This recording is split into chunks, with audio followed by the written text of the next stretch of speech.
할렐루야. 153 저녁교대 오신 여러분들을 주님의 이름으로 환영하고 축복합니다. 귀하고 복된 이 저녁 시간, 하나님께서 우리 가운데 일하시고 또한 응답하심의 역사를 경험하는 귀한 저녁 시간이 되기를 간절히 소망하겠습니다. 먼저 하나님의 말씀 봅니다. 창세기 22장 9절에서 14절 말씀입니다. 창세기 22장 9절에서 14절입니다. 제가 받들어 봉독하도록 하겠습니다.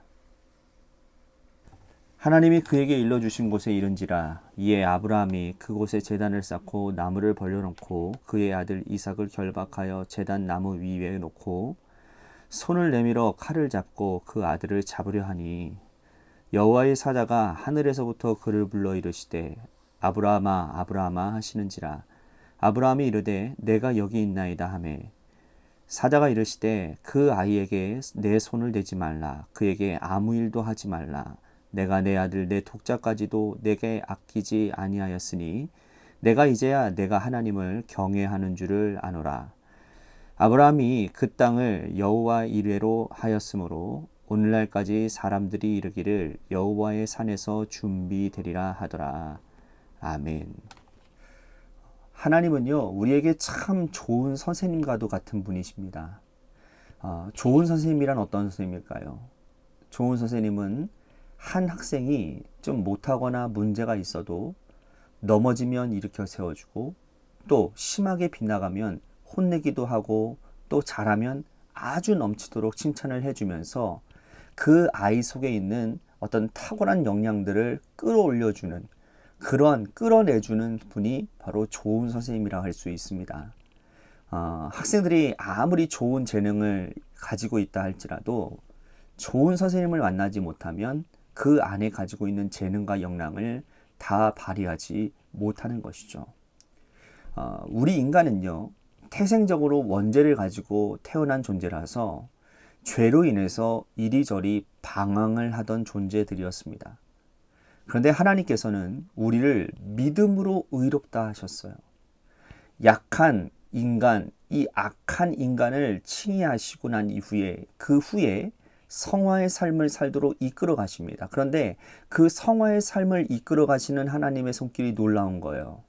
왜냐하면 실제적인 방면에서 의롭게 만들어 가시기 때문이라는 겁니다.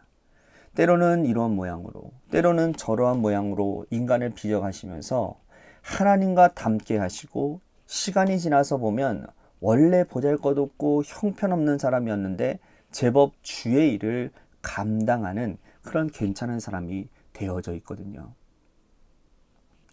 오늘 우리가 읽은 22장에는요. 아브라함 인생에서 그의 믿음의 절정을 보여주는 사건이 나옵니다.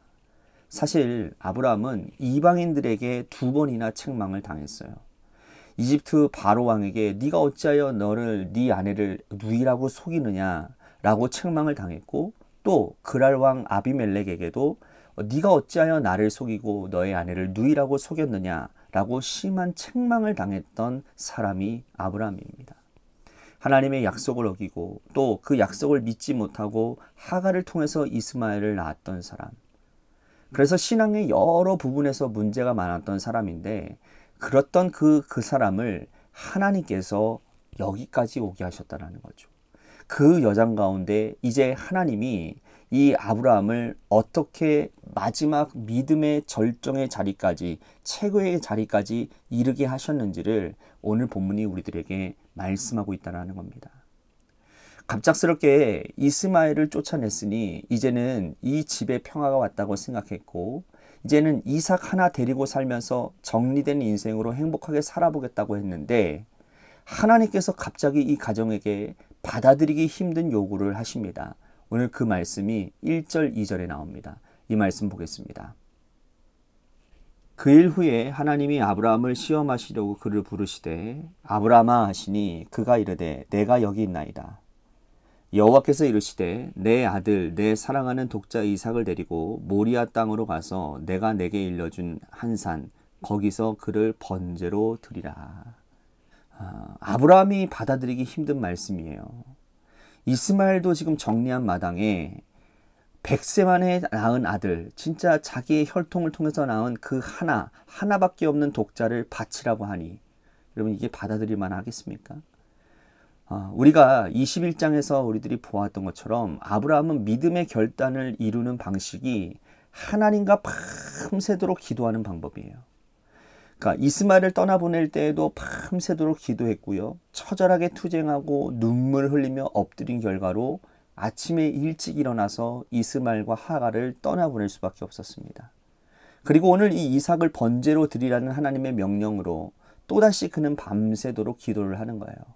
그는 기도하면서 하나님의 마음을 알게 해달라고 구했고 또 어떻게 해야 하나님의 명령이 자신이 순종할 수 있을지 이 자신의 상식으로는 자신의 이성으로는 도저히 이해할 수 없는 그런 하나님의 명령 앞에 그는 밤새도록 기도했다라는 거예요.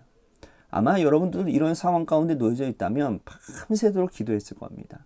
아브라함도 똑같이 밤새 기도했어요. 자, 3절 말씀 보십시오. 아브라함이 아침에 일찍 일어나 나귀의 안장을 지우고 두 종과 그의 아들 이삭을 데리고 번제에 쓸 나무를 쪼개어 가지고 떠나 하나님이 자기에게 일러주신 곳으로 가더니, 만약에 아침에 일찍 일어나지 않고 이제는 떠나보내야 될 아들이니 오늘 하루만이라도 좀 쭉 자게 하자, 그리고 아침에 일어나서 밥이라도 먹여 보내자 라고 했더라면 여러분 그 사랑하는 아들을 떠나보낼 수 있었을까요? 아브라함은요 이거를 너무나도 잘 알고 있었던 거예요. 이스마엘을 떠나보낼 때에 이미 경험을 했던 거예요. 그래서 아내에게도 상해를 하지 않고 밤새로 기도하고 고민하다가 아침 일찍 일어나서 여느 때처럼 우리가 하나님께 가서 번제를 드리고 오자라며 그 아들을 데리고 떠났다라는 겁니다.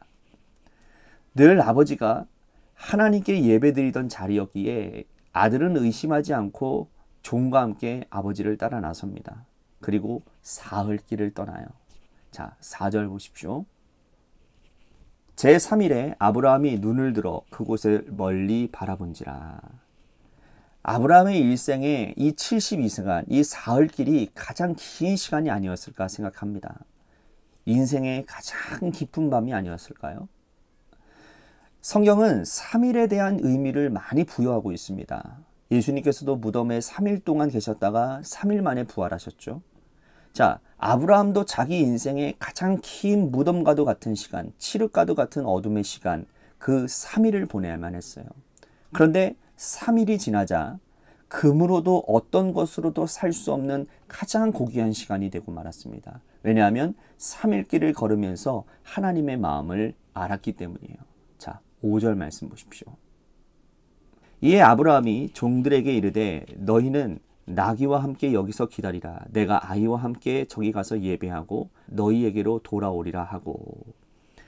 아브라함이 3일 동안 깨달은 것은 하나님은 절대 이 아이를 나의 손에서 데려가시지 않는다라는 확신이었어요. 왜냐하면 우리가 5절 말씀에도 보면 우리가 너희에게로 돌아오리라 라고 명확하게 종들에게 말하고 있습니다. 여러분, 이 말씀을 가지고 히브리서 기자는요, 아브라함이 이삭을 죽은 자 가운데서도 하나님이 다시 살리실 줄 믿었다라고 이야기를 합니다. 여러분, 아브라함이 어떻게 이런 확신이 있을 수 있었을까요? 3일 동안 그는 이삭을 낳는 방법을 생각했을 거예요. 내가 낳지도 않았고 또 하나님께서 주신 아이라는 생각이 그를 지배했을 것입니다. 하나님의 방법대로 주셨으니 하나님의 방법대로 살리실 것이라는 확신이 들었을 거예요. 그래서 종들에게 말한 거예요. 우리가 너희에게로 돌아오리라. 여러분, 기도하는 자리에 있는 우리는요, 구구절절 사연들이 있어요. 하나님, 나를 왜 이렇게 가혹하게 몰아붙이십니까? 하나님, 나에게 왜 이렇게 인생에 답이 없는 것들, 정말 답답한 일들을 나에게 허락하시는 겁니까? 아니, 주신 것 같았는데 왜 빼앗아 가시고 손에 쥐는 것 같았는데 다 흩어지게 하십니까? 도대체 하나님, 나에게 왜 이러시는 겁니까? 사흘간의 그 깊은 무덤과 같은 묵상 가운데 하나님께 기도하다 보면 하나님이 말씀하시는 거예요. 원래 그거 내 거 아니냐? 원래 구할 수 없는 중에 내가 너에게 준 거 아니냐. 그러니 걱정하지 말아라. 내가 너에게 다시 돌려주마. 내가 너를 얼마나 이해하는지, 내가 너의 마음을 얼마나 사랑하는지 너가 내 마음을 좀 확인하기 위해서 시험을 하는 거야. 하나님이 오늘 우리들에게도 이렇게 말씀하실 것 같습니다. 자, 이삭이 묻는데요. 7절 말씀 보십시오. 이삭이 그 아버지 아브라함에게 말하여 이르되 내 아버지여 하니 그가 이르되 내 아들아 내가 여기 있노라. 이삭이 이르되 불과 나무는 있거니와 번제할 어린 양은 어디 있나이까. 이때 아브라함이 당당하게 말을 합니다. 8절 말씀 보십시오. 아브라함이 이르되 내 아들아 번제할 어린 양은 하나님이 자기를 위하여 친히 준비하시리라 하고 두 사람이 함께 나아가서.